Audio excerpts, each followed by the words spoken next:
President of the AGDF. The other opportunity this morning is to give an introduction to Precinct George, which is a new initiative in Brisbane, which myself and Jason and Stuart and a number of others are working on at the moment.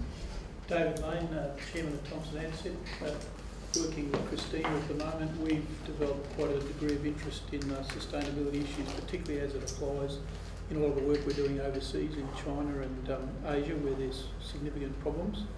And interestingly enough, I think they're probably spending and committing more on it than what most of the Western world is. So it's really quite interesting. And Christina, who's an expert in the net zero area, we're looking at how we can do some real models in Australia and China and make comparisons. Lachlan Webb, Digital Director for the Urban Developer, as you mentioned. A publication, a national publication for Australia, is really focused on providing the best and brightest an opportunity and a platform to increase the discussion. Dominique Hess, I'm an academic at Melbourne University. I started off in science and botany, then moved to engineering, and then did a degree in architecture. So I work from a very multidisciplinary understanding, but all of those 3 degrees have something in common, and that's thinking in systems. Natural systems, human design systems, and then design brings all of those multiple aspects together. My interest really is, we've been trying to be sustainable for many years and we're going backwards. So my interest is how can we actually move forward, and that's what my research is based on, and that book is part of that research. You know, how we go beyond mitigation to actually net positive over the life cycle. In other words, giving back to the community and nature more than we take over a whole life cycle perspective in relation to the changing world context, not just in relation to the site or what's been done in the past.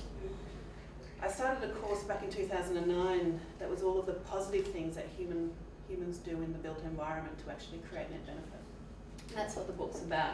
It goes through all of the spaces where people are working to create net benefit. So using biophilia in hospitals, somebody was talking about hospitals, and using biomimicry to learn from nature, but bringing our wisdom to the page, positive development, permaculture, all of the different ways of systems thinking and regenerative development are the sorts of things, and then case studies of how that's happening. So I started teaching sustainability, sustainable development, and sustainable design, and the book that's designed for sustainability was my teaching materials in the 1990s that I finally published.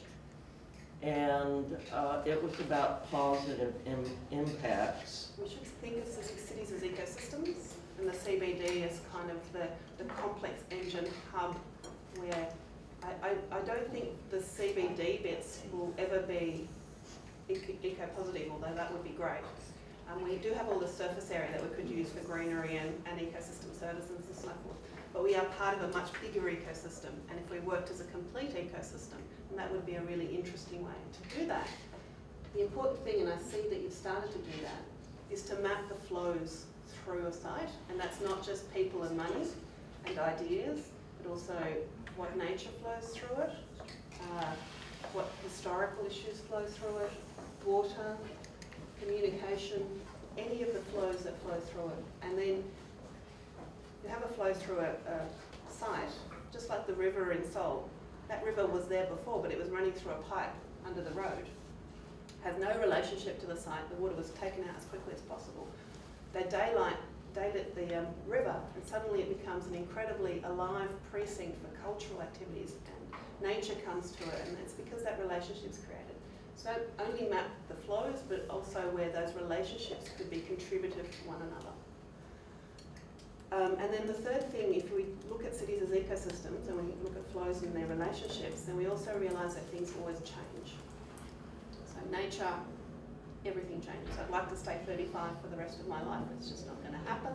I'd love my daughter to stay 7 for the rest of her life. It's just not going to happen. She's not 35. That's wishful thinking. You're dreaming.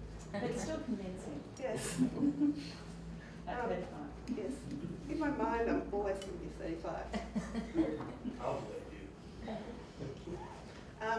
But having that thought, if we treat our cities as ecosystems, look at the flows and the relationships, how do we create a resilience around that? How do we create adaptation opportunities so that we can cope with change in ways? We walked past all of the restaurants that are no longer open after the floods of 2012. There's an example of there not being the ability to adapt to a change that happened, an issue that happened. So thinking about how do we build in resilience and adaptation, because we have to accept we have an ecosystem, ecosystems change. They go through adaptive cycles. So finally, what all that brings me to is a language that's starting to be used is about regeneration, and it's not the sort of, regeneration is not meant to be taking an inactive part of a city and restoring it or reactivating it. Regeneration, the way that I talk about it in the book and the way that Regenesis use it in their projects, is about how to connect the physical sustainability stuff, the energy efficiency, the water efficiency, the bringing back ecosystems into the cities and so forth, with the mental side of people. How do we create the potential for people to be the best they can be? How do we create the potential for nature to be the best that they can be? And thinking, so therefore, flows, relationships, how do we bring those together to create the greatest potential for people and nature to be the best that they can be?